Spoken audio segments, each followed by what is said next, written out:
me thinking. All right. I'm with Pastor Walter. Well, do you remember last time we had to talk about how am I going to introduce you? And I think I can't really run away from this one. He's my pastor. Welcome, Yes. Pastor. Welcome back. Thank you. I'm glad to be back. So there's a challenge now, right? Yeah. And the challenge is everyone. Why is it that women don't get married? Okay. Why is it that women don't get married? The reason I'm asking this question, right? And literally, just to give background for the listeners, Yeah. this is a curveball that I just thrown to Pastor. We were just talking now. What are we going to talk about? And I just threw this in the court, right? So, why is it that women don't get married? And is it because there's more women, or why is it so difficult for women to get married? Interesting. I think next time you should send me your questions before I come. I think next time I'll be like, okay, what do you want us to talk about first? Sure. Before I get here. Now you're asking me questions that are interesting. Okay, cool. Yeah. So your question is, why are women not getting married? Yeah. It's an interesting question.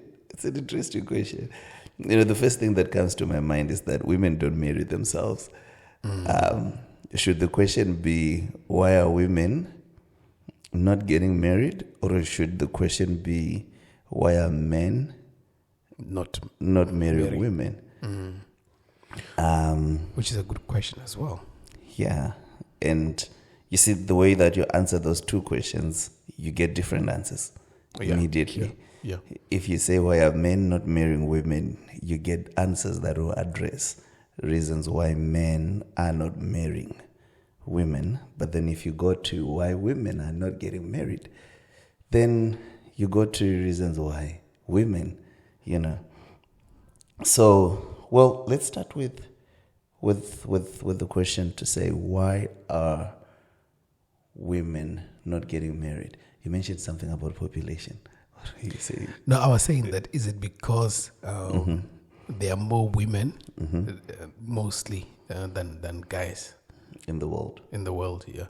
But I think when I look at the stats of the world, it's literally just that on the stats. When I looked at the stats, it said like 57-43, and that's like the margins are very close. But when you get to spaces, whether it be church, you just see more women. So I was like, okay, I don't. Then why is this a big? Because the narrative is there's more women than men. But when you look at the stats, it's not that much different. Well, the stats are very.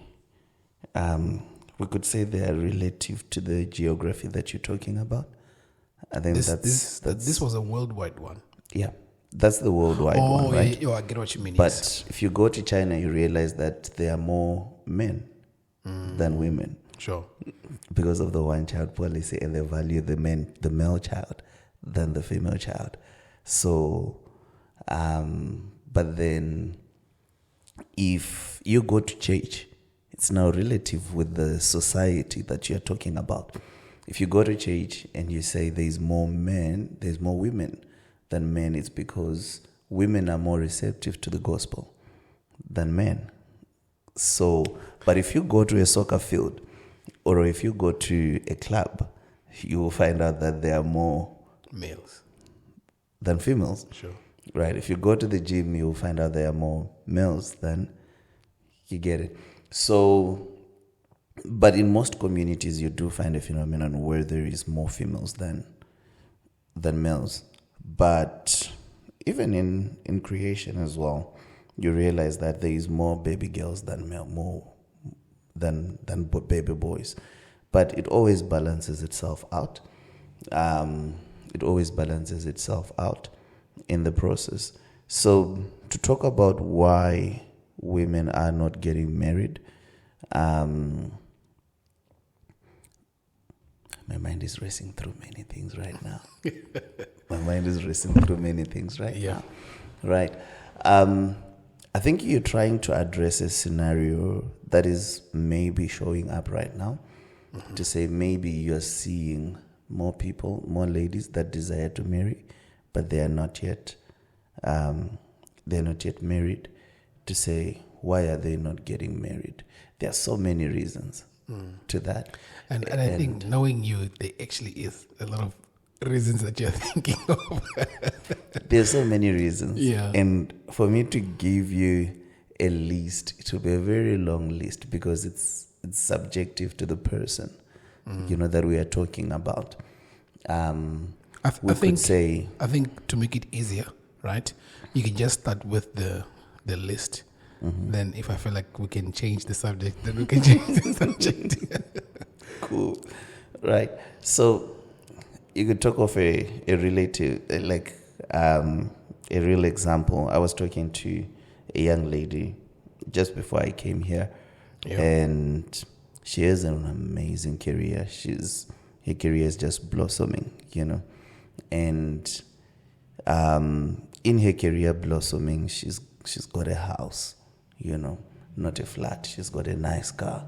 She, life is going on for her in every area. But when it comes to the issue of marriage, that's the only box that she now needs to tick. All right. And she was saying, well, I think, if she introduces herself to a community, she wouldn't really bring up who she is and what she does and where she is. Why? Because she feels that kind of reduces the pool of men that would approach her when they know fully, everything behind her, which are the material things. And she mentioned something very interesting to say, I think I desire to take a bus, to just take a bus and go to work, and the guy hits on me, and, we start a conversation from there. So it's an interesting phenomenon to say that because of that, she's already finding herself in a situation where she's thinking that, well, this could be a reason why I'm not getting married, because I'm too successful. So guys are actually, maybe, could it be that guys are intimidated by that? Then I'm like, no, it can be,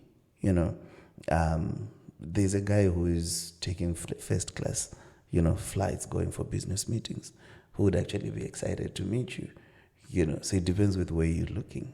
There are guys who are, being chauffeured around who would actually be excited, so it doesn't have to be the guys that are there. It could be a guy that is elsewhere. So it's very different in terms of why women are not getting married. There are so many reasons to them, but the majority of them, I think one of the main reasons why people are no longer really getting married is the issue of commitment. And I think that's not a female problem. I don't think that's a woman problem. That's a male problem. That's a man's problem. I think that's one of the main reasons most men are running away from commitment, which leads into many other funny arrangements of relationships that don't have commitment in them. That's why you find out that things like one night stands, things like, what do you call it? Hookup culture. Yes, hookup culture. Yeah. What is that? You see, it's a relationship that has no commitment. You find a relationship like cohabitation. It's a relationship. It's literally cohabitation. It's literally marriage.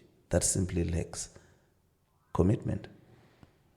True. That's the only thing. Because everything that people that are married are doing, you're doing. Yeah. You see, it just lacks a degree of commitment, a degree of faithfulness, and a degree of thinking of togetherness, of being one. Whereas while you're cohabiting as boyfriend and girlfriend, you feel like you still have room to be your own person and express your own person, as if in marriage you can't do that. In marriage you can definitely do that. Yeah. In so many ways. You married, you have seen that, right? Yeah. Beautiful. So I think that's one of the reasons why people nowadays are struggling to really get married. So you realize that a person can actually be in a relationship. A lady can be in a relationship with a guy for 5 years, 8 years, 9 years. You're like, wow, 9 years. 9 years in a relationship. How? What's happening? Yeah. It's just an issue of commitment. So when you look at it, you realize that people are now chasing many other things. Previously, before the Industrial Revolution and the 20th century, and where we are right now, the Fourth Industrial Revolution, and how things are developing. I remember one day I was having a conversation with our grandmother at home, and we were sitting actually in the kitchen. My sisters were preparing a meal, and with Granny we were sitting in the kitchen and we were talking. And my grandmother asked my sister, "How old are you?" And she said, she was what at that time? She was 20 at that time. At 20, she's still in college, right? She's like, "Yeah, I'm 20. And Granny looked at her, he's like, 20? And you're not married? At your age, I already had 2 children. Why are you waiting? What are you waiting for?" She was actually like, "No, you're grown up too much. You can't be at 20 and nothing is happening." You see, but to a 20-year-old today, when you look at it, you realize that a 20-year-old today is not thinking about marriage. Yeah. You see, but previously, people used to think about marriage earlier than what we think, the time that people start thinking of. Today, you get a guy who is 35 years old and is still okay. You're like, "Okay, how are you okay?" He says he's okay. Right, biologically. And simply because we are now considering different things, unlike what we considered in the past. In the past, people used to consider the fact that, well, you've become of age, you have finished school, you can marry.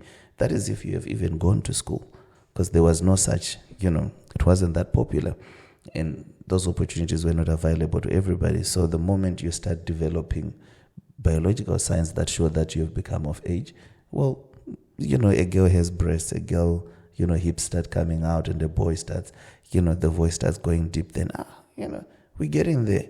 And the moment you know how to go and, how people used to live back in the days, that's it. And life wasn't complicated. But today, if you meet an average guy who will tell you, "Oh, I need to have a car and a house before I can marry," But when you look at it, you realize that an average guy working an average job, when is he going to get a car? When is he going to get a house? And when is he going to think about marriage? Then you realize that we're moving into an era where marriage is no longer part of the priorities of the society, in the society. Yeah. And it no longer has its place like it used to be in the past. And that's one of the main reasons why people are no longer marrying that much these days. So we could go into other smaller issues to say, attitude, fix your attitude. You're not getting married because of your attitude. You are not bathing. You are not smiling. You are not going out to meet people. We can go into all of those things, but globally or nationally, society, in the society, those are the big issues to say people's focus is no longer really marriage.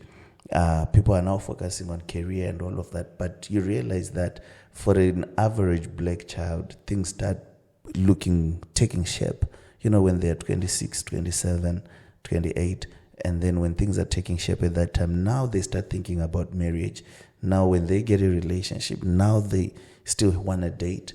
And on the notion of knowing the person another 3-4 years, by the time that person, you realize they are now 30, 31, 32. And that's the case that we have right now. So those are some of the reasons. And the main one is simply commitment. People are running away from commitment, unlike our forefathers used to. People are scared of committing. You will find a person who tells you that I'm scared of marriage, yet they are cohabiting with a lady for 3 years. Isn't that surprising? you know, you can cohabit with a person for 3 years and you say you are not ready. You're scared of the commitment for marriage. What is the difference?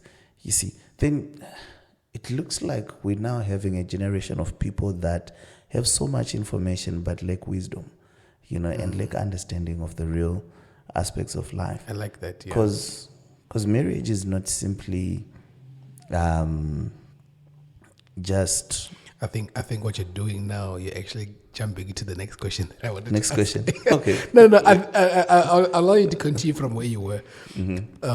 My question, the following question was to a bit of a pushback, which is why should we marry? And the follow-up question to that is it important for us to actually marry young? So maybe you could just continue on that thought. Well, we need to get married. Okay. But I think marriage is for those that want to marry. If you don't desire to marry, you can stay single if you think that's your own thing. But it comes with a lot of consequences, which I normally wouldn't wish or advise on anybody. But you do get people that choose to say, well, I don't want to get married. But you can't not want to get married and you want to cohabit. You see, that doesn't work. Yeah. If you don't want to get married, it means you don't want relationships. You just want to be a loner. And celebrate, yeah. Just be on your own and, you do life. If you think that's you, then that's okay. But we need to marry. Number one, at the top of it is life is better when you do things as two than when you are single on your own. So marriage affords you an opportunity to have a person that you can call your own. I've seen scenarios and situations where people do life together and you get to certain places where you realize that friends are few, if at all you have any friend. There are some circumstances that a friend might not be able to lift the weight for those circumstances for you, but your spouse will. Why? Because they have chosen to do life with you for life. There are situations and things that your siblings, your parents can't do for you, and the only relationship that can carry you in those seasons is a marriage, is when you have a spouse. You see, the Bible says two are better when one falls, the other one, helps you up. Carry you, yeah. So people get fooled or get carried away with the notion of having my buddies and my friends and my community, my sisters group, we ladies or brothers team, we understand each other. But you will realize that your friend there are sacrifices that other people will not make for you that only your spouse can do for you. You see, you've got some very good friends, yeah, right? But if you get an opportunity, let's say for instance, all your friends are here in Cape Town and you get an amazing opportunity for you to advance your career and a better life and so many other beautiful other things in another province. Would you stay here because of friends? No. I hope your friends are not listening to this. No, I mean, get it? Yeah, not because of friends. You wouldn't stay because of friends. Yeah. There are sacrifices you hardly would consider for friends. But if you get a job opportunity somewhere else, let's say you get an opportunity to start a marvelous business in the UK, but it doesn't accommodate your wife. It's something to think about. Yeah. You definitely would be like, you know what? This business opportunity can wait. Why? Because your wife is your wife. She's your person. True. You can't do life without her. So there are sacrifices that your sister will not do for you. There are sacrifices that your mother will not do for you. Mm-hmm. There are sacrifices that only your spouse can do for you. Yeah. So why should we get married? I think that's something very important. I've seen people that I've listened to stories of people that have been married 50 years, and they tell you some amazing stories, you know, of how they started when they had nothing, or wherever they started, the roadblocks that they faced, you know, the obstacles that they overcame together, and the joy of sharing those stories together. You know, it's beautiful stories. Yeah. You know, when you look at it, but then you realize that we do love other people. We do love our friends. We love our family. They love us too.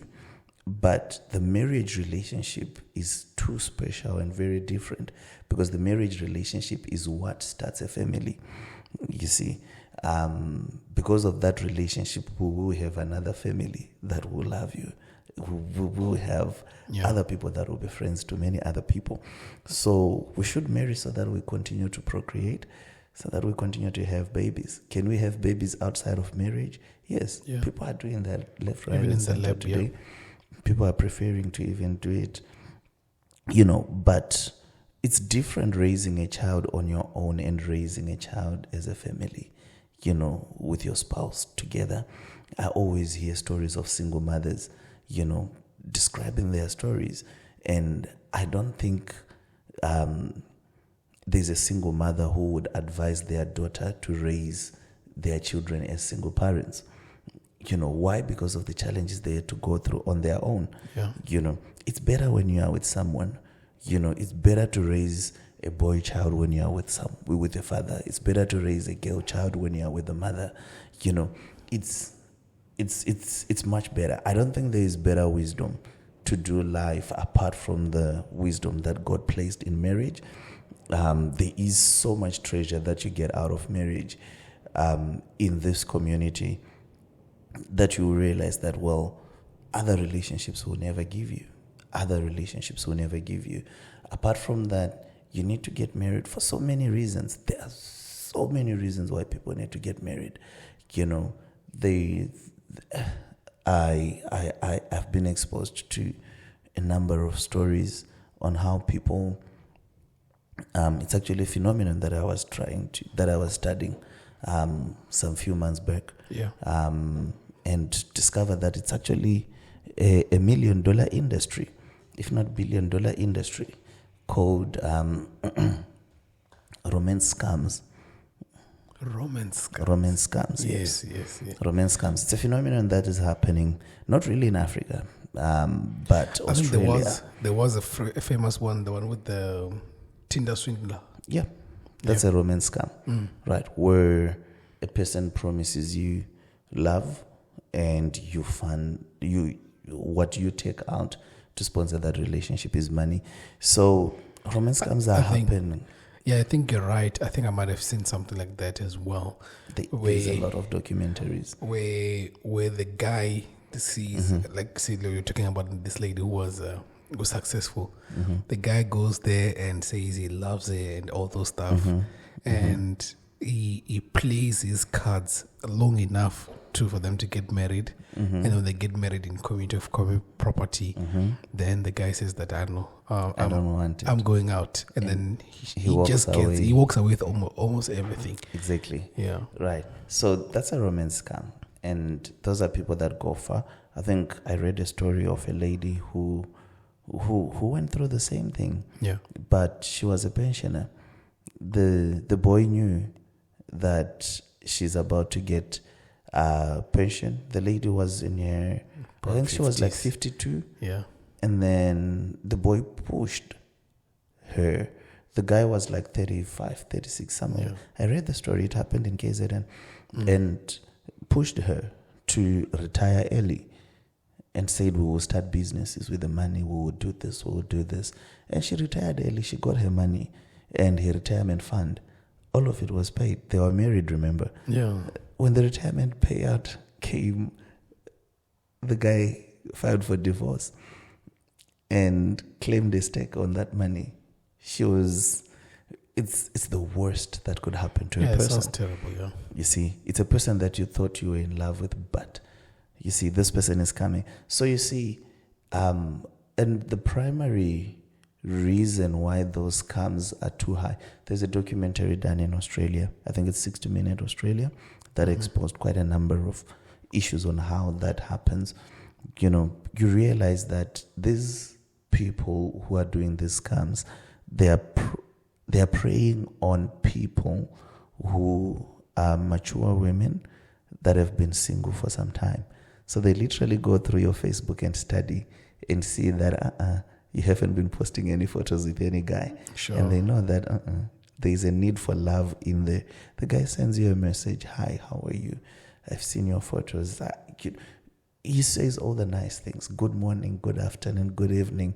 Orders a bouquet of flowers in the morning, delivered at your workplace, buys you a nice jewelry, and the ladies would fall for it. Yeah. And after falling for it, then the guy later on sends a message to say, "Oh yeah, my business trip now, I was in whatever country and I have a shipment that needs to be released. They're about to arrest me, send me 20,000. People sell their houses. And the government was simply saying, the Australian government was simply saying, the reason why we can't stop it is because the person is sending the money willingly. They are not being forced. Yeah. They are sending the money on their own. Heart, yeah. So we can't control it, And so many women have, and another documentary, it was about women who committed suicide because of that, right? And men also being scammed exactly like that. And these are people who are now single at a later stage on their own. So why should you get married? You might not think you need to get married today because you're 25, you're 30, you're young, you're thinking, you know what, I've got everything covered. When I need sex, I can get it anytime. When I need this, I can get it anytime. There's a time that's coming where you will no longer look that much attractive and you will not be able to get what you really want. And you will realize that also what you need is more than sex. Sure. You need Companionship, yeah. You need companionship. You see, so there are so many reasons that I could give people to say you need to get married. When you are married, you are faithful to one person. It saves you from a lot of trouble. You see, if you are not married, chances are you are having sex with, if you are not celibate, by choice, chances are, probabilities that you are sleeping with many other partners and you are not loyal to one partner for life. That exposes you to so many health risks, that exposes you to risks of having, raising children in an environment that's not the best. The best place to raise a child is in an environment where the father and the mother are present. So why should you get married? There are so many reasons to get married. So with that said, right, the next two questions. There's a question that I didn't answer. No, you actually, the second one that I just want to remind you of this one, which is why should we marry young? Oh, young. Right. I like that one.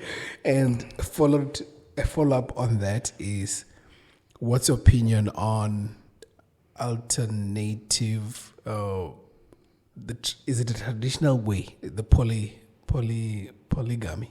polyandry, and all that stuff, those stuff. Oh, so I don't know if you want to start poly gang. Yes, because what are the consequences? I don't know if I should ask it as a consequences, or what is your view on polyandry and polygamy? So it's either you can move, you can tackle the polyandry and polygamy, then you can move on to why you should marry young, because I feel like it may be at least marrying young can conclude this whole question on marriage. All right, sure, we can do that. So what's my views on polygamy, polyandry? There's polyamory. It's an interesting marriage arrangement or a relationship arrangement. Okay. So polygamy is a man having many women. There we go. Yes. Multiple wives. Yeah. And then polyandry is a woman having many multiple men. husbands. Yes. And then polyamory is a relationship where multiple men can have multiple women in the same relationship. Yeah, it's messed up. Is it like a group or it's a group work? But it's not like they have sex at the same time, all of them. No. Okay. Yeah. It's, But just that's the arrangement. So how it works is, you see, let's say for instance, we have 5 people or 6 people that are in a polyamory relationship. So is there's it only 2 guys? boys. Oh, okay, sure. Let's say there's 2 guys, 2 males, and 3 ladies, which means the male can sleep with any of the ladies in the group. There's 5 people. You can't sleep with anyone outside of those 5. Right? And like the lady can sleep with any. Yeah, it's like a stock fair relationship. So turns. exactly. Sure. So if you're a lady, you can sleep with any of the 2 guys. If you're Sure. a guy, you can sleep with. That's when there are 5. So it's you now have multiple males and multiple females for a polyamory relationship to be there. And the main reason why they say that is because they say that you don't want to have the same thing over and over again. You want variety, you want to mix things, spice things up, and Sure. all of those Fantastic. reasons that sound logic, but they lack wisdom in them. That's the only problem with that. So that's polyamory. That's pretty messed up. Hectic, yeah. It's things that you can do. You see, there's, of course, I've seen foolish people that are aged, old as in age-wise. Yeah. I've seen wisdom doesn't really come with age, but with age, there are some life lessons that you can learn. I think young people need to spend some time asking the right questions to generations that are ahead of us. You see people that are around 80s, 70s, 90s. Asking those people the right questions, you will understand the sense of life. I watched a documentary on questions that were being asked to people that are aged, senior citizens. Do you still remember the name? The name of the documentary? I've watched many of them. I've watched many of them. So this other lady, she said something very important. She said, she was asked to say, what's one advice you would give to young people today? And she said, forget about what people think about you. It doesn't matter. What matters is what you think about yourself. And don't spend too much money on makeup and clothes to look good on people, for people. Spend time helping people and making people smile. That's the true meaning of life. She was asked, the other one was asked, what's your biggest regret in life? She said, well, I spent all the money that I made for myself in all the luxuries. And only later I realized that all the things that I acquired were meaningless. They don't help me in anything. I've got houses. I don't need them. I've now started selling those houses to help people. That's the meaning of life. So when you look at that, you realize that old people have some wisdom that they have learned over the years and some lessons that they've learned over the years. So there's no reason why, there's no excuse for us to go through the same thing and realize it when we are old. We might as well learn those lessons now. Yeah. So I would really encourage young people to, spend time with people that are older than you. I know I have always been a proponent of that. My friends, I always want my friends to be people that are older than me. I don't want friends of my age for so many reasons. I want people that are older than me because they have seen the stages where I am, and they can, sort of give you a perspective of someone. You see things differently when you're in a storm and when you are out of a storm. Yeah. When you have gone through it already, Sure. you see things completely different. So whilst you're going through a storm, you might think you are not going to survive it. And you might think, but when you are gone, when you are out of it, you will know that you have every strength in you to overcome any storm that comes. It's a different perspective altogether. Sure. So in saying that, there's relationships that a person can think are okay today, but when they get to a certain age, they realized that they wasted their life, and it becomes one of their greatest regrets. So things like polyamory, when now you want to have a baby, how does that work? How does the parenting work? There's so many things there's so many life stages that you can cross with such relationships. It becomes very complicated to administer. The same with polyandry. It becomes very complicated to manage as the same with polygamy as well. It becomes very complicated to manage as you go up. So when you look at it, you realize that some relationships probably they worked in the past, especially polygamy. Life was pretty much simple, those days. It was easy to administer.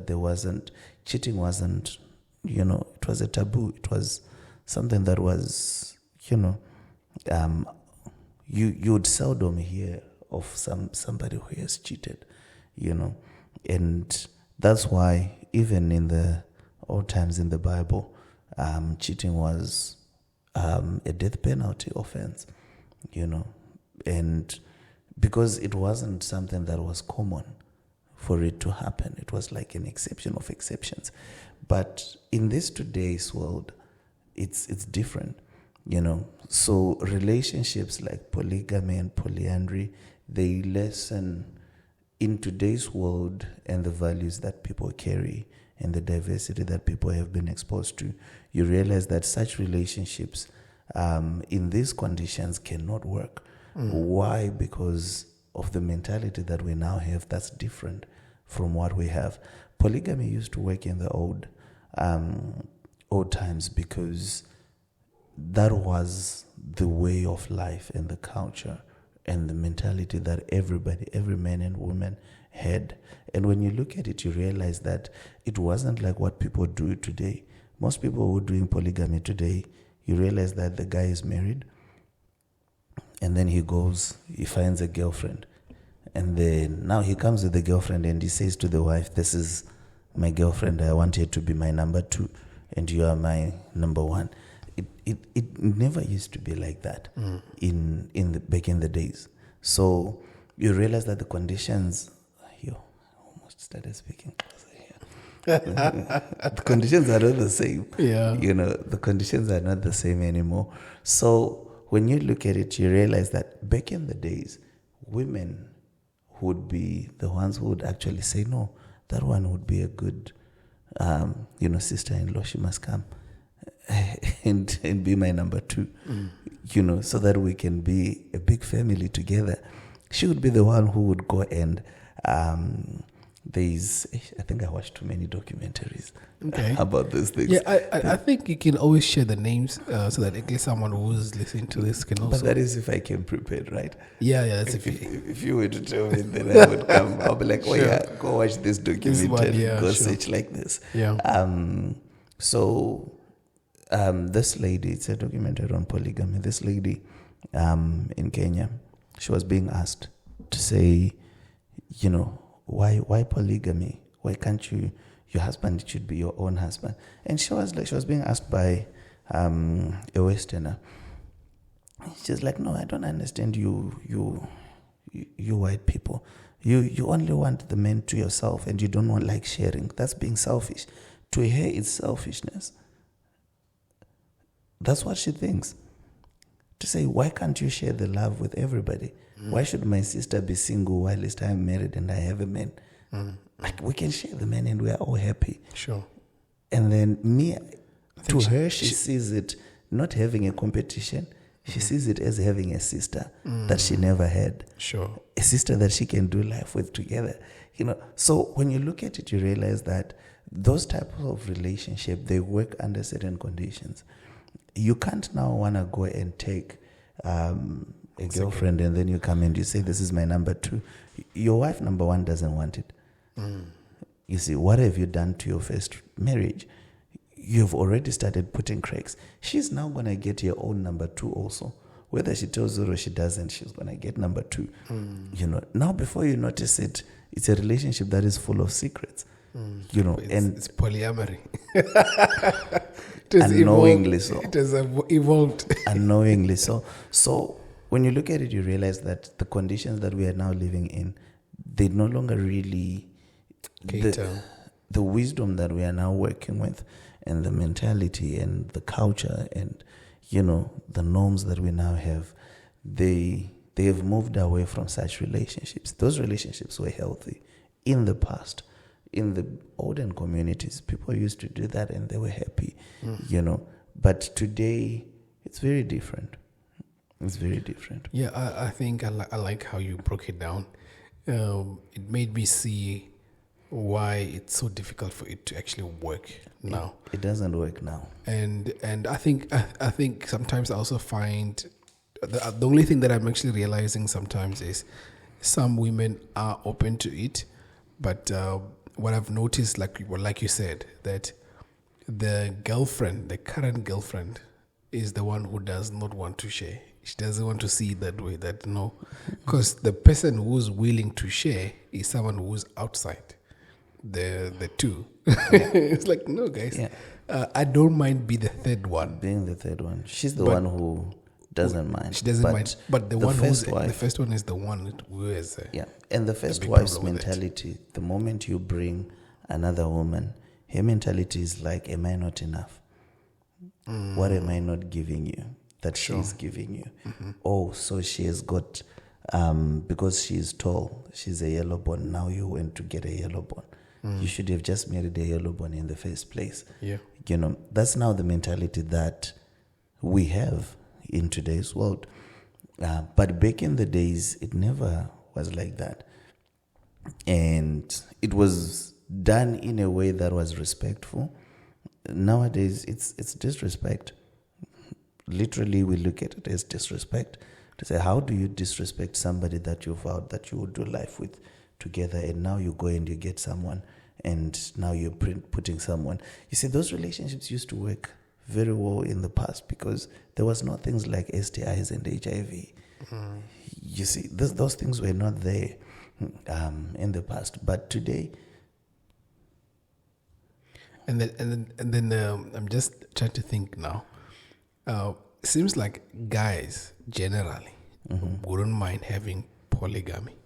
Is it because of, it sounds like it's a gene thing where guys are like, okay, I think I can do two wives at the same time. What's your opinion on that? Because I think most guys, when I talk to some people, they don't mind the idea of having two wives. What could be the reason guys feel more comfortable with it as compared to women? Interesting. Well, the idea of having two wives, I think, there are things that I think most of the people in today's world, you see, in the past, that's what I'm saying, to say the education, the mentality that we have today is different from what we had, that our grandfathers and great-grandparents who used to live in very good communities with polygamy, whereas because, you see, a man would already be taught what exactly it means and what it is. But a guy today who is telling you that he wants to have two wives is like a guy who just won. Promiscuous. It could be, let's take it as a guy who just won lotto. Okay. Let's say a lotto for 100 million and then goes to buy a jet for 90 million. That guy doesn't understand what it takes to maintain a jet. He's only thinking about just getting, because I know how to get a second girl. Sure. But he has no idea that a jet, whether you are using it or you are not using it, it's chowing money. Where you keep it at the airport, you pay parking space, per day. And for you to fly it, you realize that you need at least 4 people on board, which is the pilot, the co-pilot, and 2 hostesses. And wherever that you're going, you will have to book. I'm saying this example because I've been researching that.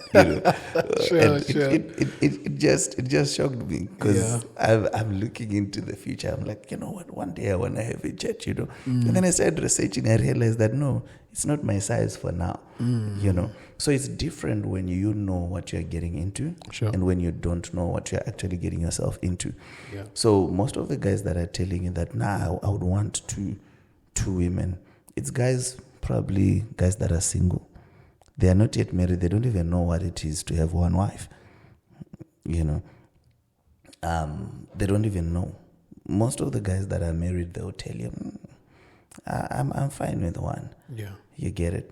And that would be it. It's simply because they lack wisdom into what exactly are you saying and what exactly will you be getting yourself into. Because it's a mission to live in such conditions, right? But when you look at it as well, you realize that one wife is enough for you. One wife should be enough for as much as one husband is enough for one wife. It should be like that. You see, in the past, polygamy made sense. You see, there are things that were recommended, that were supposed to be happening in the past. Let me give you an example. Okay. You see, polygamy worked so well in the past. So a man could have 5 or 6, whichever number of women that he wanted to have. Why? Because he couldn't have sex with his wife every time. Because having sex meant that she's getting pregnant. There was no contraceptives. Sure. You get it? So because of that, the wife gets pregnant and then goes through that whole period and then gives birth and then goes through that whole period. And then, so with one wife, you'd realize that if he had one wife, he will only see sex down the line. You get it? So it made more sense for them to have more. Why? Because when the other one is busy with that, there is another one. When the other one is at that level, there is another one, there is another one. Having sex meant babies are coming. Sure. You see? But today, there's contraception. You can literally have sex with your wife every day without having babies. I've been married for 5 years and I still haven't, I love the part we haven't started talking with my wife about kids. We're still enjoying just the 2 of us. Sure. And I know people are asking, especially families. And I remember I had to tell my family, well, look, when I called you for the wedding, I just said I'm getting married. I didn't say I'm having a baby. When it's time to have a baby, I'll let you know. Sure. So you realize that it's a different world altogether. In the past, it used to work because there were many reasons and many things that could support a polygamous life. Yeah. And women understood that and actually liked it. You get it? And they saw it as a good thing. And men knew that it was a good thing. So it was consensus. But today, for you to get your wife to think that getting another woman is okay, she'll be like, okay, what is it that I'm not giving you? What is it? Then you realize that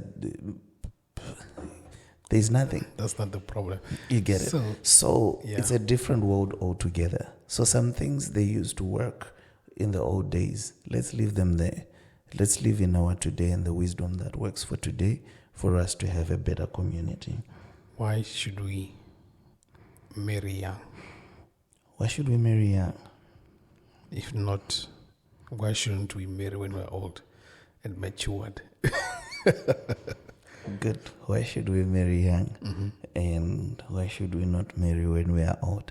I think it depends with what do you call young and what do you call... I just thought about that now, What do you call old? Is old 20, 25, 30? Does it start at 40? So the standard youth ends at 35. Youth ends at 35. Yes. Okay. At least So I'm still that a means, youth. yeah. So that means 35 going down, it's young, Young. right? And 35 going up, it's now senior citizen. So I hear you. Because it truly depends on whose watch you're working with. Because you see, women work with a different clock than men. sure. A man looks at himself young, as a young person, as long as they can provide for themselves, as long as they don't have meaningful work, as long as they still haven't ticked the financial box. Yeah. Finances determine pretty much the clock for a man. Yeah. So you realize that if a man gets all the money at 18, 19, 20, he'll marry. And I say that with soccer players. Yeah. The He'll very- marry at that time. Why? Because it's a financial clock. You see, so that determines the person's age.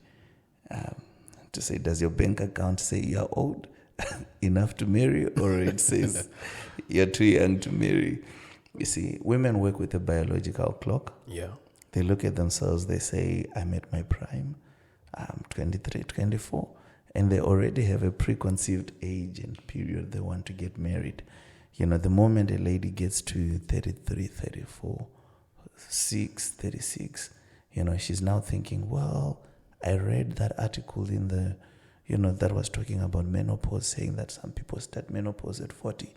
So I can't still be, not married before that time. Yeah. You see, so you realize that ladies work with more of a biological clock than men. So to say young at what time for who, it depends on who we're talking about, right? But why should you marry young? There are so many reasons why you should marry young. Number one is that you get somebody that you grow old with. It's beautiful to meet somebody when, they're starting at their prime of their life, and then you grow old together, than to meet someone when they have missed so much of your life. It's beautiful when you meet somebody and they are still in varsity and you're still hustling for a job, and then now you get your first job, they are part of it. Now you get a promotion, now you get a car. And creating memories, yeah. And now you graduate or you buy a house together. First child together whilst you are young. It's beautiful. Than to do it when you are now 35, 40, you have missed 40 years of a person's life, So it's a very strong reason for you to marry very young. The government recognizes you as old from 18. But marriage, you are allowed to marry without with parental consent at 16. Mm-hmm. You are allowed at 16, and then after 18, you can do on your own, which means that the government thinks you are old enough to marry when you are 18. But there are many other reasons why people would not marry at that time, things like academics and all of that. But I know of a man of God, his child, I think, is around about 19, already engaged, and, they're planning the wedding. Because, he's got the resources, he's doing it for his boy, and he's setting him up. That's why the Bible says a good man leaves an inheritance for his children's children, so that you help your children to, to cross that bridge. I think fathers should go back to what it used to be in the olden times, where the father would pay lobola for their children. Because today, you see, you realize that an average African child cannot marry young, because they still need to work so that they get the cows that are required for them to marry. And some in-laws are turning it into a business now. They require so much money, and money that they were never able to save in their own lives. They don't have it, but they want a young boy, a young man who has just started working to have that amount of money, then you realize that for those reasons, they make it difficult for people to, to marry as young as they would want, right? But there are so many benefits for people marrying young. If you marry young, you avoid so many issues. You avoid many temptations. You avoid, because marriage brings a degree of responsibility and faithfulness to one partner, which means you are not going to be sleeping around. You just have one sex partner for life, and that becomes it. You save yourself from STDs, HIV, unwanted pregnancy, abortions. You save yourself from, having children that are baby mamas and baby daddies. All of that. It's simply because people are marrying later on, and many things are happening in the process before you get there. If you marry young, you realize that you have avoided cohabiting. I think if you are old enough to cohabit, you are old enough to marry. You should marry. You shouldn't delay marriage. There wouldn't be any reason for you to delay marriage. And if you find yourself in that situation, your partner should be giving you just excuses. I almost said the word. That was not going to be a good one. Yeah. But your partner is just giving you funny excuses. Sure. You shouldn't take it. If the person is old enough to make a decision to say, let's stay together, that person is old enough to marry. They should go marry next month. Get the commitment that you need. Save yourself.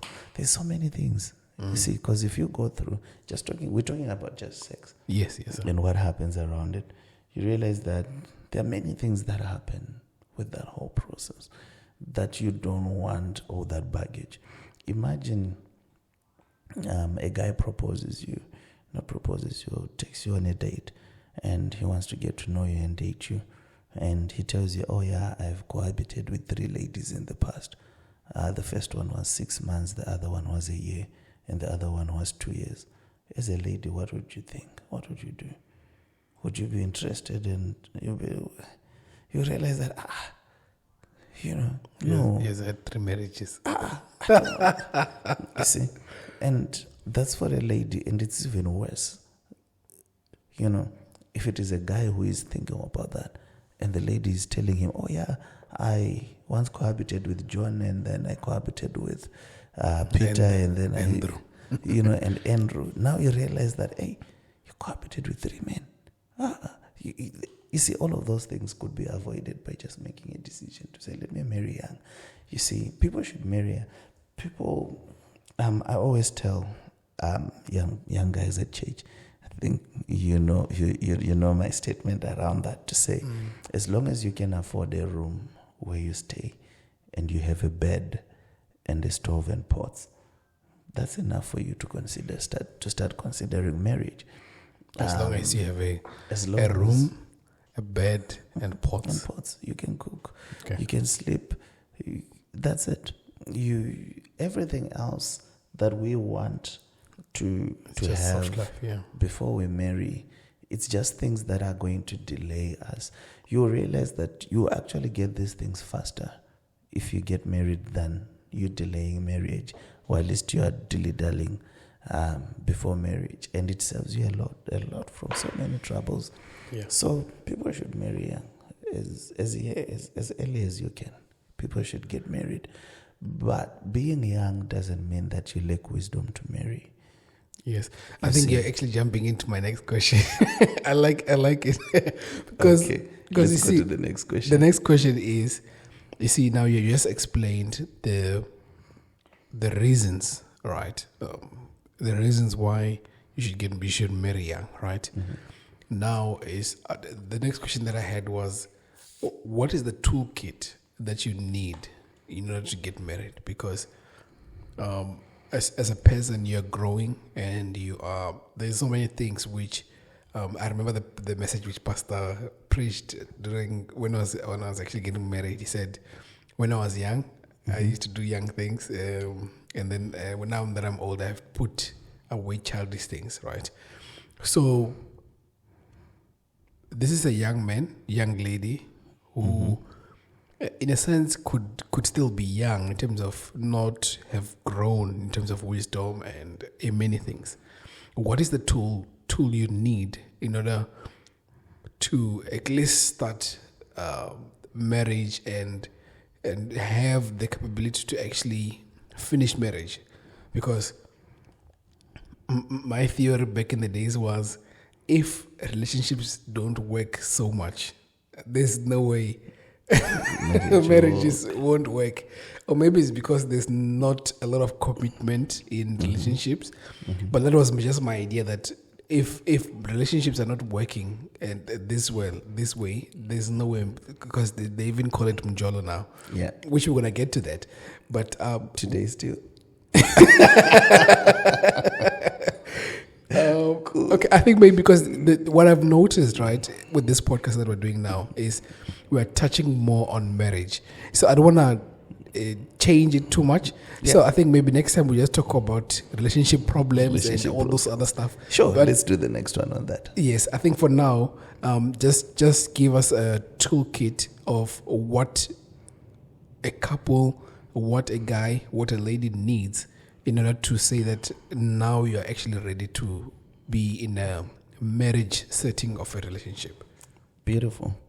So, being young in terms of age doesn't disqualify you to marry.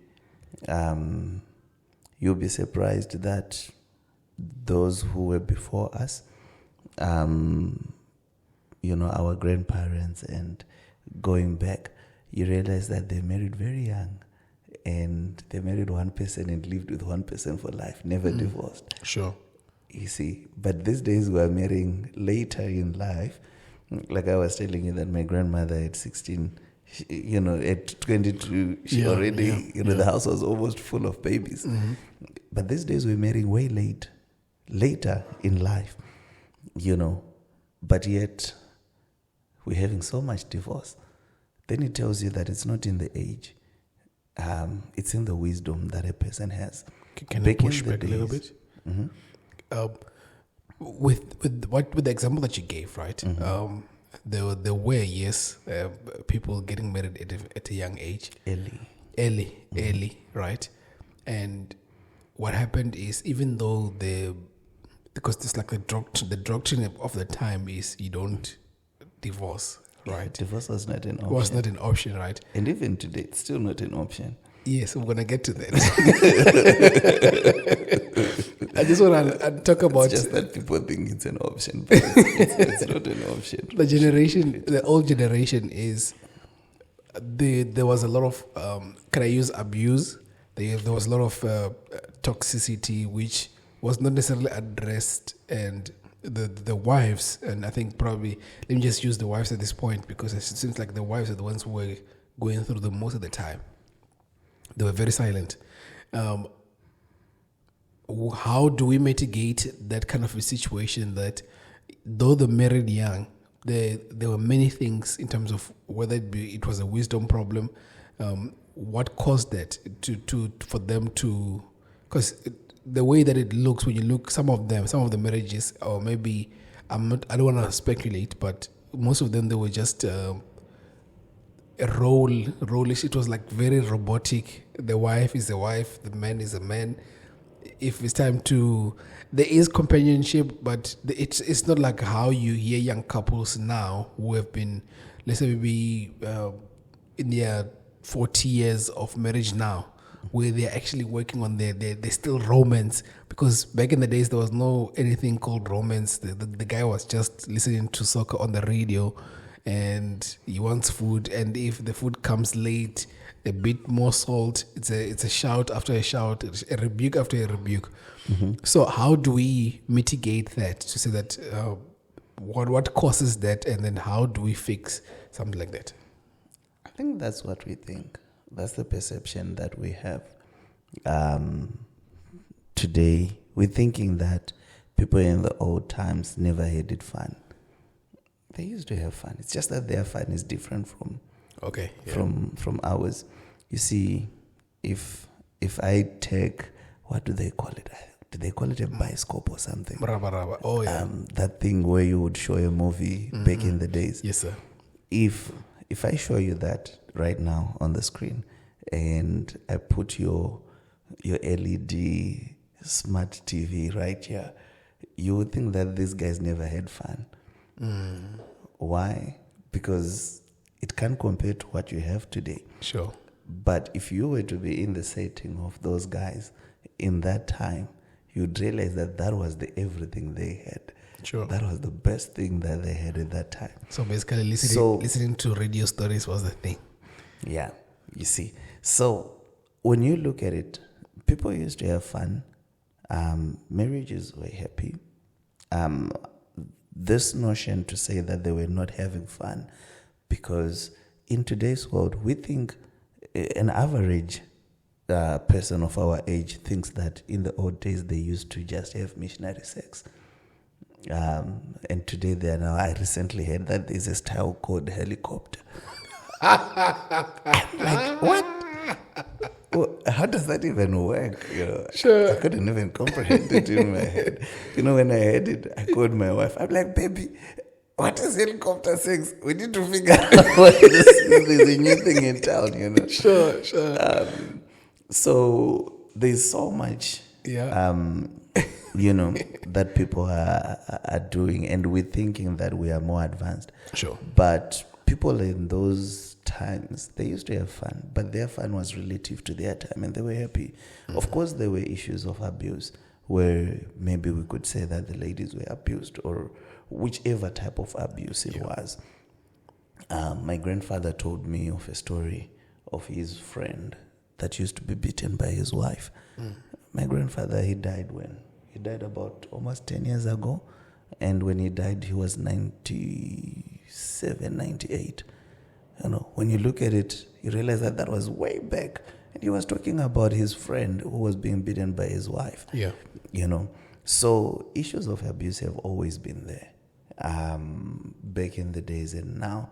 And they also had systems on how to address those. Yeah. Back in the days, there were the aunties and the uncles, and they were, what do you call this in English? Negotiator. You say? Negotiator. Yeah, there was that. But the word that I'm looking for is like a compensation. Let's say you do something wrong, and then the relatives make you to pay because you did something wrong. Yes, I see. That kind of. Yeah. There were all of those types of things that they used. It's like damages, sort of. Exactly. Yeah. There were all those types of things that they used in their time. That was the best they had, But life for those guys, it was going on good, Then came the revolution, where I think the society changed. The Industrial Revolution came with the inability of, you see, in Africa, we're a little bit behind and catching up on things that have happened already. So the reason why women started going to work initially, it was simply because in America, with the Industrial Revolution that was happening, I think. See what happens when I come to the podcast without knowing what we're going to talk about.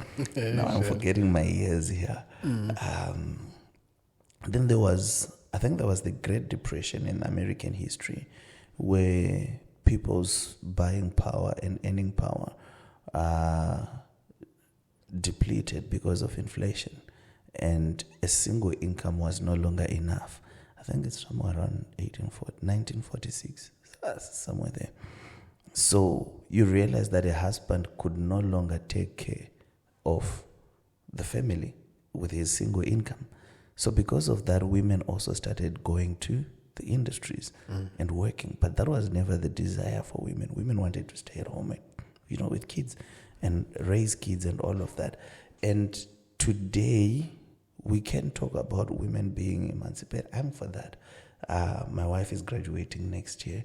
A psychology degree. Sure. And she was recently telling me that, after this degree, I'm going to pause. And I'm like, you're going to stop when you are a doctor.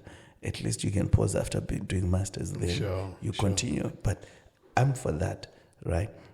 But when you look at it, you realize that there's a study that was done in America, and they studied top executives, women. And in this survey, they wanted to understand the impact, the relationship between their career advancement and their personal fulfillment and their life at home. And they realized that 99% of every woman that they surveyed, that was part of the survey, was not fulfilled and satisfied with their career growth. What would have meant, the only regret that they had was that they never had enough time with their kids and for their family. They would rather, if they were to undo things, they would prefer a scenario where the husband becomes the one who goes out and conquer and bring all the money that's enough, and she's at home, she has all the money that she needs, and she does the babies, and that's what would bring fulfillment for her. So many mothers, single mothers, married, wherever, you realize that their desire is not really, of course there's the part of having goals and ambitions, but deep down you realize that there's a need that can only be satisfied when she is present in every story of her. There's a new phenomenon today of stay-home dads, where the father stays at home while the lady is pushing her career. I was telling my wife that I think I like that arrangement. Where I become it's time for the woman. It's an interesting one. We tell them a woman must provide. Yeah. But then you realize that another research that was done, you realize that the ladies who are pursuing career, they always feel like there's a big gap between them and their children. They don't know their children better. When they get home, they don't know the bedtime stories. When they get home, they don't know the stuff that the dad is talking about with the kids. They don't know the child's friends, and they are not happy with that, and that eats them up so much. But a father, chances are there are very few fathers that really pay a lot of attention into those finer details. You see, so when you look at it, you realize that the development that we have experienced, it's beautiful and it's the best. But in the past, now it came as a narrative to say women have no voice because they are not making money, and women can't do anything else so now women need to be included in the economy and all of that. That's beautiful.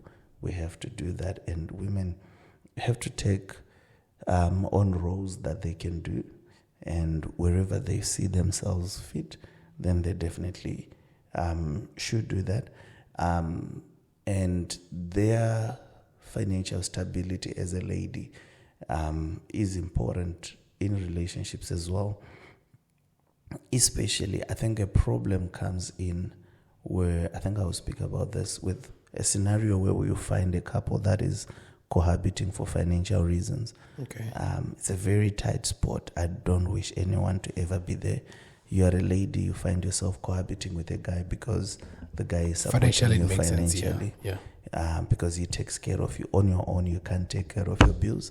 It becomes very hard because I had a case where the lady was in a cohabiting situation, and she came with questions, and I could see that this relationship is not working. She knew the relationship is not working, but her main concern was, if I leave him, then what will happen? Because he's the one who is taking care of my mother. So financially, you realize that she can't make decisions that are good for her because she doesn't have the money, you see, to take care of herself. So I think people should really pursue financial stability. In the old days, our mothers used to work. My mom used to work. She used to bring in some money, but it wasn't, like the full time. She used to do dressmaking. I think today we call them designers. It's a nice term. Yeah. Much better today, but previously we used to call them, Yeah. she does dressmaking. That's what she used to do. She would do it so nicely, uniforms for kids and all of that, and sell, and things that she could do, and she still had time for the kids and all of that, and that was the case.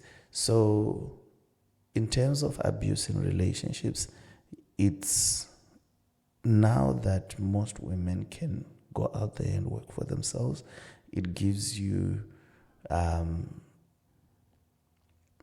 platform where you can make decisions that are good for you. You don't stick with a person because if you leave them, then the money is gone. You can make decisions that are good for you. If a person, there are relationships that are not healthy for you to be in, toxic relationships where there is abuse, physical abuse. Even if you see, physical abuse is very complicated because now your life is under threat. Even if you are married and your life is under threat, it's a very complicated situation. Little room for negotiation. Yeah. Because you see, the marital union should be preserved, but sometimes you might still be holding onto something that is no longer the marital union anymore. Because in a proper marital union, you shouldn't be beating each other, and life is under threat. So when you see things like that, then it shouldn't be. So people should seek counseling, and if it is physical abuse, they should report it to authorities, and because that one is dangerous. Today he slaps you with his hands. Tomorrow he will feel that his hands are not enough, and he uses something else, or pushes you and you fall to the ground. You don't have two lives. Yeah. So toxic relationships like that, and then there are other things that could need, psychological counseling, and then there are relationship problems, that definitely need a relationship counselor to take you through, and then you walk out of it, and then you become a good couple. So in terms of what makes a person to be ready to marry, what are the tools that a person needs for them to get married? I think the most important thing is what you know about marriage. That's the most important thing, because an average person today doesn't know, actually, even struggles to define what love is, even doesn't struggles to understand what really love is. Yeah, what is love? Some 2 years ago, we were in Selores Pass with our father there, and Pastor Mto, and we were talking to the youngsters there, and the other one was like, "Oh yeah, you see, if the boy doesn't beat you, it means he doesn't love you." Yeah, I was surprised that there's someone who thinks that actually if your guy doesn't love you, it means he's not jealous enough, which means he doesn't love you enough. He should beat you here and there so that, I'm like, so it's acceptable. In a community today, some people think that if it's not happening, then, so proof of love, yeah. You realize that there is so much misunderstanding out there when it comes to relationships and love and marriage. So for you to prepare for marriage, I think the best thing you would ever do to yourself is to seek premarital counseling. If there was anything that I would say don't do before you marry, is to marry without premarital counseling. That saves you a lot of trouble. A research was done that showed that couples who go through a premarital course have 30% more chances of making it in marriage than couples who don't. 30% is a lot. It's a lot, yeah. 30% is a lot, because when you look at it, you realize that 50% of marriages are divorcing in their affairs. So you realize that. So premarital counseling is very critical. You need to get I think my book is mainly on that. Premarital counseling, who to counsel you, when to seek counseling, what exactly to discuss, why you shouldn't marry without premarital counseling. And you see, people, what will be your downfall is what you don't know about marriage. I wanted you just to touch a bit on what is love. What is love? Yeah, because you said that most people just in the beginning, they just don't even know what love is. Yeah, sure. So love, I love the definition that Dr. Miles Monroe, of his blessed memory, he gave us a definition. I think we shouldn't add or change anything for now. Sure. And he says that love is a decision, is a lifetime decision. Love is a decision to take care or meet someone else's needs for a lifetime, expecting nothing in return. So love is a decision to meet someone else's needs for a lifetime, expecting nothing in return. Right. So you realize that love, number one, is a decision you decide to love. You don't just wake up and you're like, oh, we fell in love. So you decide, I think I want to marry this person. It doesn't happen by, some butterflies somewhere that you don't understand. So a decision is something that you are taking consciously, to meet someone else's needs. This is where it starts to make a difference. You're making a decision to meet another person's needs in life, which means that in this person's life, you see where you fit in and you see the needs that you are supposed to meet. You anticipate needs before they come. You anticipate those needs. When my wife wakes up, hey baby, most of the times when she wakes up, I'm already in my office working. So she comes to greet me and we chat just for about 2 minutes and then she goes about what she wants to do. So I check up on her. Slept well? How's the evening and all of that? How are you feeling today? Excited? Looking forward to today? Is there anything you want me to do for you today? That's already me trying to anticipate what she needs. Oh yeah, today you said you need this. Okay, I'm gonna help you with this. I'm gonna do. That's my lifetime commitment to her. And because I do that, I've never had problems with my wife. And she has also learned that same thing, to anticipate my needs. So let's say, for instance, I've gone somewhere and I'm not at home. She already anticipates that he's going to come back hungry. Let me cook something that he likes right now. When I get there, it's already there, or I'm taking a shower. Most of the times she's like, okay, he's going to need something to wear. What can I do? And then already she puts something for me too, without me asking her. I don't expect her to do that. And she does all of those things for me without, and I look into the house. I'm like, well, when she wakes up, she's actually the first thing that she will want to do is to do dishes or to clean. I can already do that. When she wakes up, things are already done, you see. So that's looking out for opportunities to meet the other person's needs. But that's very different from today's understanding and what people want to do. So when a person says, I found my beloved, I found a boyfriend or a girlfriend, they are saying that I love them because they take care of me. They take care of my needs. That's why I like them. Yeah. But the moment you look at it that way...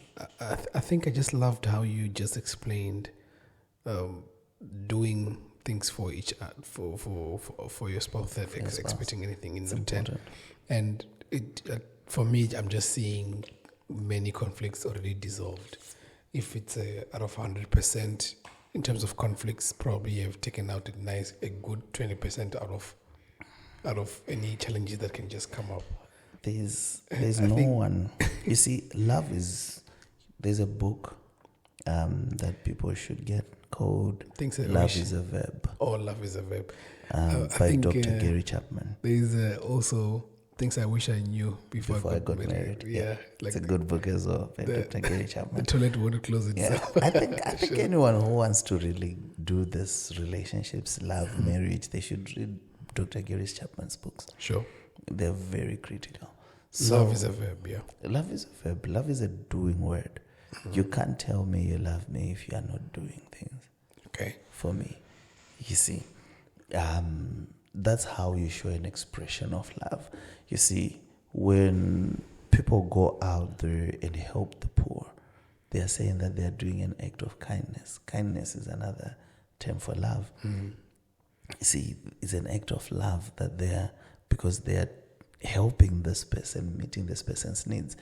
So when you look into your partner's life, you shouldn't be meeting needs. That's your job in that relationship, to meet every need that person has. And as long as you meet that person's needs every single day, you'll be surprised at how many thank yous you will be getting every single day.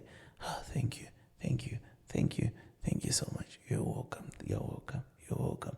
And sometimes I tell my wife that, well, that's me. That's my job. My job is just to hear thank you every single time.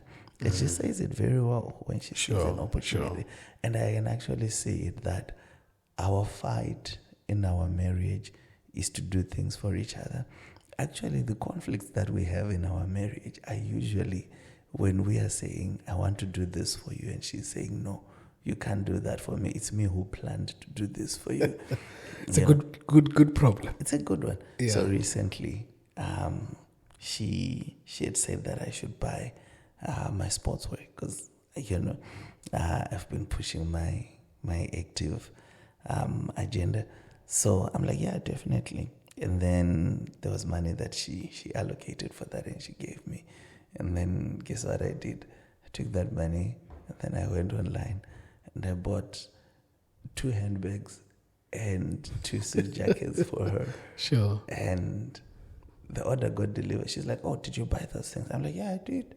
They're getting delivered. And when they were delivered, I gave them to her. I'm like, oh yeah, my goods have been delivered. When she opened it, she looks at it. She's like, what? And one of the bags are very nice. Sure. And she looks at them. She's like, what? You bought me these handbags? And she looks at the bags. She's like, I just went into Troy's and I looked at this bag and I loved it so much. But I looked at the budget. I was like, I'm not going to.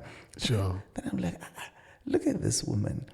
She looks at the handbag. She likes it, but she says she's not going to buy it. And she gives me money to buy for myself.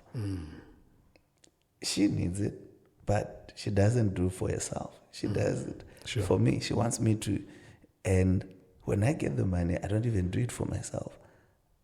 I'm doing it for her, what she wanted. You see, so love, that is love. When you are pursuing to make your partner happy. So every time with my wife, we always have a statement that we say, when she asks me to do something, then it means that I didn't anticipate it earlier, or I didn't know. It's something that I couldn't tell. And then she has asked me, can you do this for me? I'm like, yeah, sure. Does that make you happy? She's like, yeah, that makes me happy. I'm like, oh, I'll do it. So we always ask each other that question. Will this make you happy? As long as it makes you happy, I'll do it for you. Sure. So you realize that if you can make that your full-time job to make your partner happy and meet their needs, you realize that this whole marriage thing becomes easy. It becomes simple. And you have no room for fights. You have no room for whatever. Even if your husband comes back angry and you have done things for him, the things that he likes, that anger will melt away. That disappointment will melt away by the things that he sees. Sure. You see, even if whatever it was, everybody has a soft spot for people that minister to them and assist them and help them. So that's the case. And then for a lifetime, and then expecting nothing in return. So love and marriage is something that's designed to be for a lifetime, not for you to be like, today you are with John, tomorrow Peter, Andrew, and then now. But I mean, how many times, should you believe in trial this and one? error? You go. There are times where you are in a wrong relationship. Yeah, but it can be 5 relationships. They were all wrong. 3 relationships, they were all wrong. If you find yourself in that situation, it means that you need to sit down and really think about it, because the common denominator in those 5 relationships is you. You are the one who was in those 5 relationships, and all of them failed. Why are you failing in your relationships? Sure. You now need to sit down and realize that, no, man, why am I failing in relationship? I actually don't know this thing. You see, the moment you come out of relationship 1, the second one, you should know that you need to change something. You need to know this thing. And relationships and love is something that you can be taught, and you develop wisdom to get into. That's the difference between people of old and today. People of old, they were not going to school to study geography and chemistry that they were never going to use, to say what's the square root of 20. And I have never used that stuff in my life. Yeah. But people of old, they used to be taught how to do life, how to respect your man, how to love your wife, how to provide for your family, how to take care of your kids, how to raise. So by the time a person would get to an age of 16, 18, the person already now knows how to do life, But today, we still find a person, 25, still has no understanding literally to say what's the greatest need that a woman has in marriage or in a relationship. What's the greatest need that a man has in marriage, in a relationship, And if you don't know those things, how are you going to make a relationship to work? So one most important thing that people need for them to prepare for marriage is premarital counseling. There's nothing apart from that. There's nothing literally apart from that. Premarital counseling, you go through a course from A to Z that discusses every topics, from communication, it discusses finances, discusses career, goals, family culture, literally everything, and shows you exactly what you are getting into. And then by the time, when I take my students through premarital counseling course, by the time they get to the final topic, they feel very ready to get married. They feel like, I can do this thing. And all the testimonies that I've been getting from them that have completed the course is that, when I met you, I was not ready for this. But after the course, I felt like it was easy. And actually, it is easy. And I thought it was going to be difficult, but it's not. Why? Because you can be trained. You see, somebody trained you how to use a laptop. That's why you are comfortable to sit behind a laptop and do, switch it on and work. But there's someone who has never seen a laptop. The moment they sit in front of a laptop, it's like they are scared. They actually don't want. You would be complicating their lives. Sure. You see, the difference is training. So success in marriage is determined by the foundation that you lay. And the best foundation that you can lay is the foundation that you lay before you get married. Preparation for it right now is the Soccer World Cup. Those teams did not start preparing in the 90 minutes that we started watching. Yeah. You see, they prepared before. Yeah. So marriage is now the World Cup. That's where you now are. But the preparation and everything else is done in the background that we don't see. You see, and that is where premarital counseling comes in. But unfortunately, in today's world, people think they don't need premarital counseling.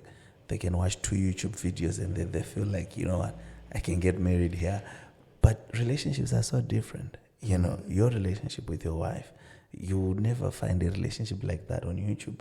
Yeah. So you need somebody who can work with your relationship and coach you for your relationship to be successful based on the environment and the scenarios and the space where you find your relationship in and the direction and the goals of where you want your marriage to go to, so you need something like that. So preparation is the most important thing for marriage. I think if the government would make premarital counseling compulsory, we would see less divorce in marriage. We would definitely see less of it and more of marriages that are actually working. So what is what makes the difference in marriage. I've seen so many women that don't even understand the whole story about the most important thing about how to relate to your husband, which is respect and submission. Actually, to mention the word submission to a 21st century woman, you might be ticking the wrong box, right? Yeah, there. I think even when you just said it now, I just felt someone saying that, they've started. Let me switch off this this podcast. You're gonna tell us about submission again. Sure. I've one of the people that I counseled, I think, maybe 2 years ago. Yeah. The lady, when she saw the premarital counseling syllabus, she looked at it. She was like, this topic, I'm not attending it. I don't like it. Sure. So she had topics that she was interested in, And then when we got to the topic on submission and respect, and then she told me face to face, fairly, she was like, you know what, I know you're going to talk about this, but just to let you know, I'm not that type of a woman who does this thing called submission. I'm like, yeah, it's fine. I told her, I was like, no, don't worry. All I just need is for you to listen to me, for the next, few minutes that we will be talking about this topic. Just listen, and then at the end, you let me know what you think, And then I took them through the whole process about submission and respect. And when we got to the end, guess what? Yeah. She's like, I think what I thought was submission is actually not what it is. Sure. So it's simply because women have not been taught, to say what is it really, what does it really mean, and not to every man but to your husband. Yeah. And what does he think is respect? In his head, what does he see as respect or a disrespect? And what's the importance of, and why is it even like that? And after that lesson, she texted me. She was like, you know what? I think that's my favorite topic of all the topics that I have learned, because that has made so much impact in my relationship. And now I can walk into marriage, with full understanding. So the main problem that we have is people that are getting married without the training for marriage. Everything in life, everything that you do, before you can do it, you are required to go through training. Marriage is the only certificate that you get without training. That's the only certificate in the world that you get without training. Why is it so? Even if you want a certificate on writing skills, you have to do training. Even before you drive a car, you go through the learners. A car, whatever that you can think of, for you to get a certificate, a license, for you to be able to do that, you need training. For you just to be a doctor, you need training. How many years? 7 good years. For you to be a medical doctor and operate on people's hearts. But if you are in a love and a marriage situation, are you not dealing with people's hearts? Literally, you're dealing with a person's life. True. So who should take more years in training than who? Then you see people despising learning about love and marriage. And when now they are in marriage shows them flames, then they come out saying, no, marriage doesn't work. No, marriage works. It's you who didn't work for marriage. That's why it did not work for you. But had you worked on your marriage, for your marriage, before marriage, you would have realized that it was going to be a different case. People who normally despise premarital counseling, there's 2 groups of people that despise premarital counseling. Sure. It's people that are cohabiting because they think we are already... The trial and error, we have done it, yeah. I have seen everything, we can... That is if they are getting into marriage. So they despise it. And actually, even cohabiting itself, it reduces a person's respect or mindset towards marriage. That's what it literally does. There are many other things to that, though, but we're not going to talk about that. And then the second group of people that think they don't need marriage, premarital counseling, are people that are in a relationship and things are going well. And they think, you know what? My relationship with my guy, with my man, It's going very well. We don't need anybody to come and tell us how to do life. That's perfectly fine. But I always tell people that the best time to prepare for your marriage is when things are good. Because in that season, you and your partner, you are happy together and you like each other and you can support each other in the learning process. Unlike now when you want to look for a marriage counselor and because you had a fight yesterday and now you're sitting in my office and you're not talking to each other, it becomes even complicated to teach you, And we could have avoided this situation had you realized that you needed training before. So those are the two interesting types of people that don't think they need premarital counseling. People that look at their relationship, they're like, "No, our relationship is good," but a relationship is not marriage. Cohabitation also is not marriage. Sure. I think I like how you introduced the things that you need, a package that you need to know before you get married. And in a nutshell, just to kind of like sum up what you were saying is, you need knowledge. Yeah. You don't get into marriage without. No, I think I would even stretch it into relationships. Don't get into any relationship with the opposite sex without knowing what you're going to be doing. There was a time when you're running away from same sex. No. I'm saying opposite sex on purpose. Yeah. So that's one of my things that I actually think of back in my days. That it's very much important to have the knowledge first before we get into relationships, right? Mm-hmm. And I feel like maybe in closing, because we're entering into certain minutes, but I will let you know now. Please, let's close. I got carried away. Okay, I think maybe because I just want to for someone who's listening to this and they're married and maybe they're desiring to be married. I think what I want you to just close on maybe these 2 points. Mm-hmm. One is, how do you keep the love alive all the time, and what is the best way to come out of a challenge in a relationship? So so maybe we can start with how to come up with the come out of a challenge. And I mean, that's a very broad question because I'm not giving you a specific way, but maybe you can just also, I don't want you to even go too much on that as well, but how do you come out of a challenge? So this is just, want you to give me an emergency toolkit for those who are saying that this is not going to work.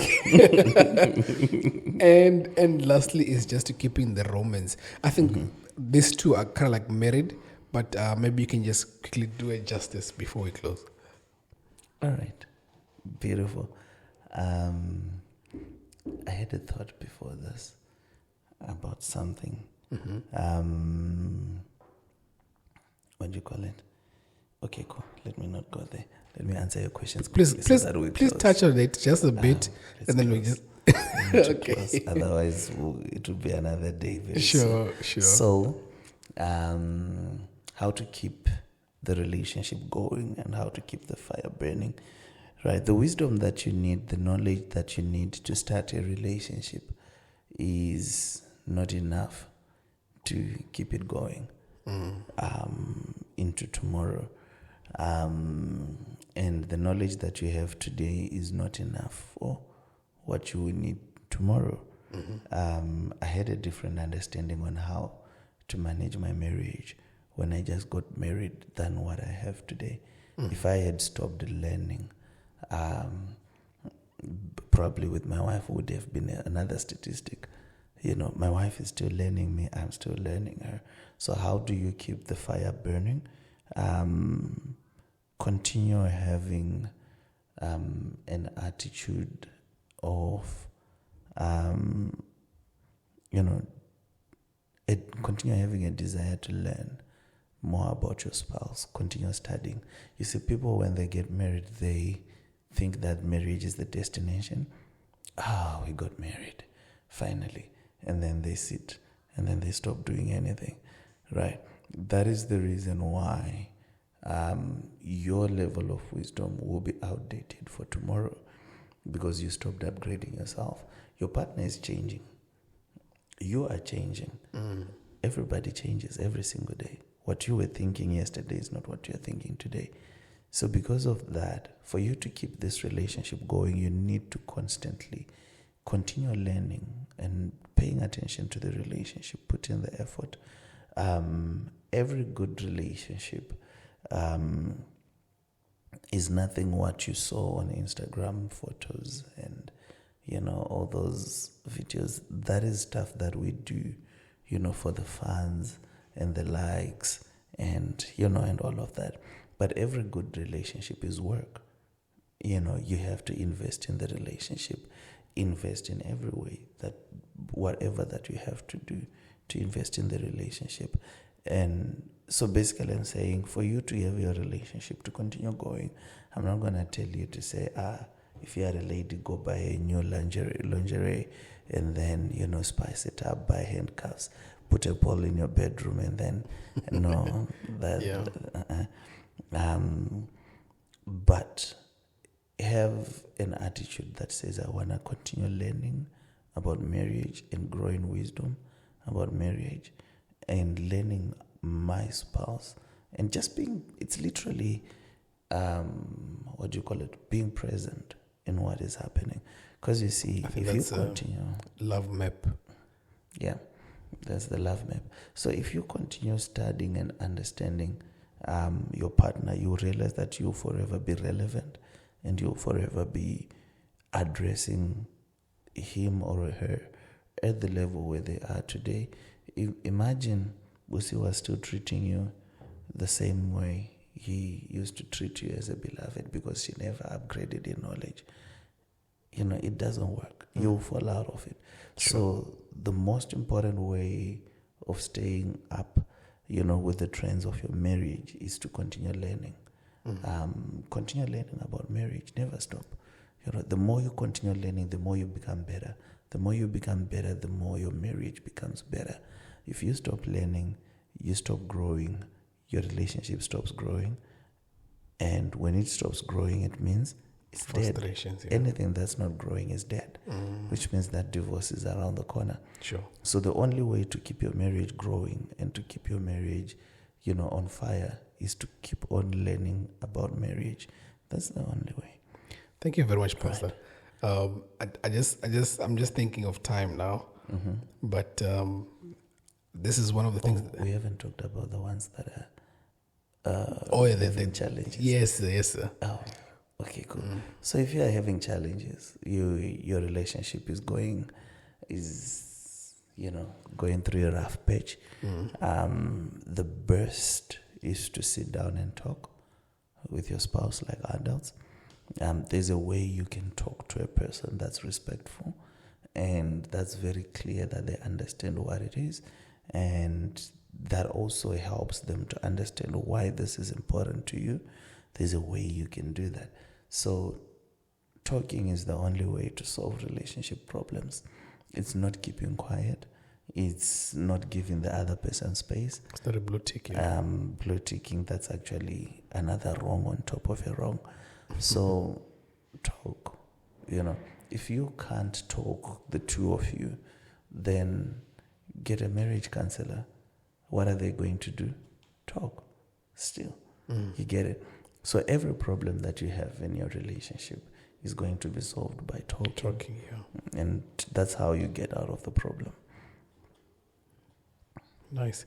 Thank you so much. I actually enjoyed this, and this is why sometimes we just have to do things which are unplanned, because in a sense, for me, I just felt like, okay, since this is going to end up being a marriage thing, let me just keep it marriage that way.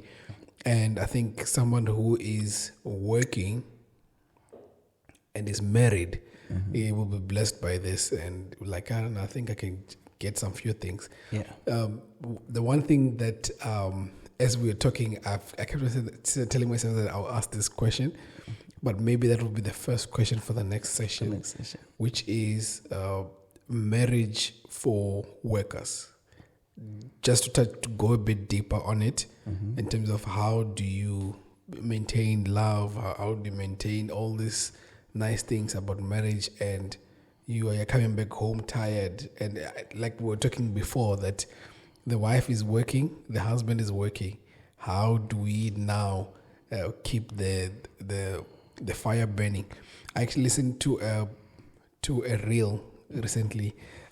So the guy was saying that it seems like our wives, or the opposite, the husbands, they're getting reserves energy. So you get in the morning, you make so much effort to smile, to say, hey, good morning, how are you? And you're making that effort, but the moment you get home, your wife is getting the reserves of the energy which you have already depleted through the day. So he was saying that we can actually value our spouses more, and the same impact that we have, not the same energy to impress, whether it be our colleagues or whatever, we should also come back home with the same thing of saying that I know I will have the same energy. So it's something that I would want you to also just expand on that, but we'll just start with that. Then we're going to get into dating and mjolo, and yeah, I think let me not ask the questions now. But yeah, thank you so much, Pastor. It's always a pleasure to have you. For that guy, why did he say the wife comes back home tired, and he's not talking about the man? No. I was saying both. I was saying both husbands and wives, and when they come back, because when they leave, they're giving in the morning, each other reserve. Yes. So every time Beautiful. It's like, as workers, when we come back home, we're not giving our spouses the best energy.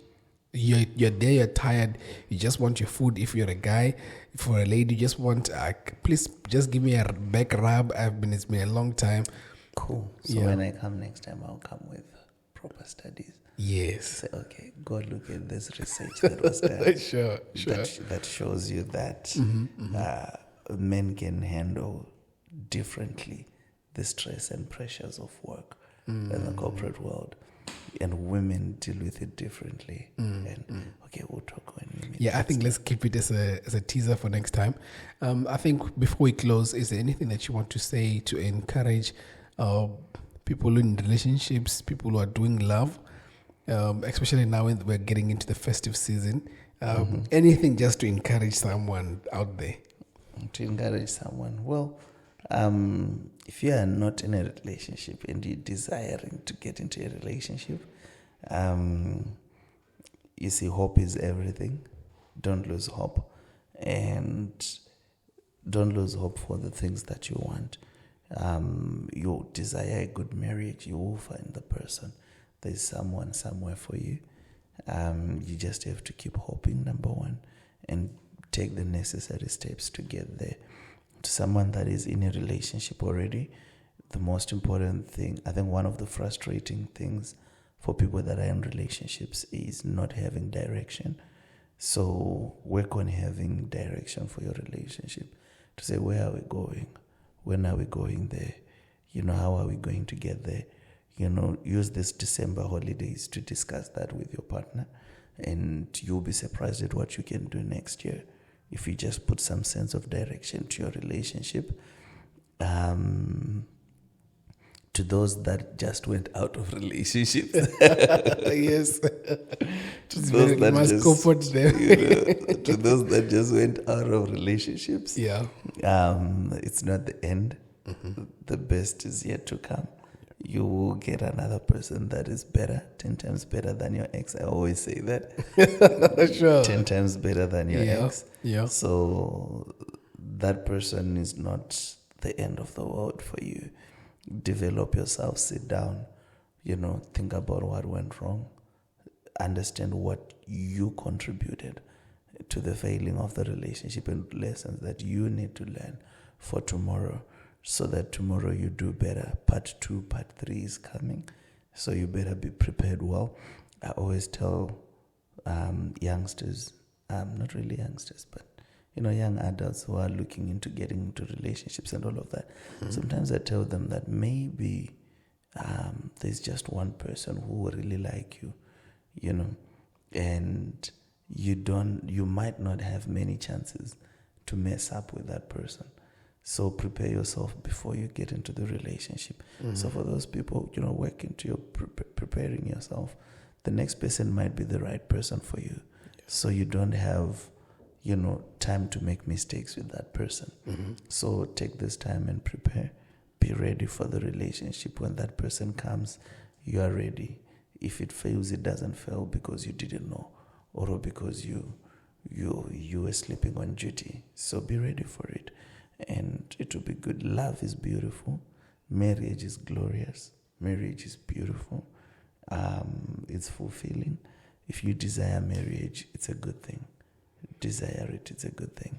I think anyone who listens to you and just listens to you even more, even for the statistics that we talked about in the beginning, why women not getting married. I think even if it's a man, when they listen to you, chances are they're going to want to get married tomorrow. But that's my purpose. Yes, sir. Get people married. Yeah, I'm so happy to have you, and I think let's just stop it here. Yeah, and then we'll just continue next time. Thank you so much. Beautiful. Awesome. Thank you, Shepherd. All right.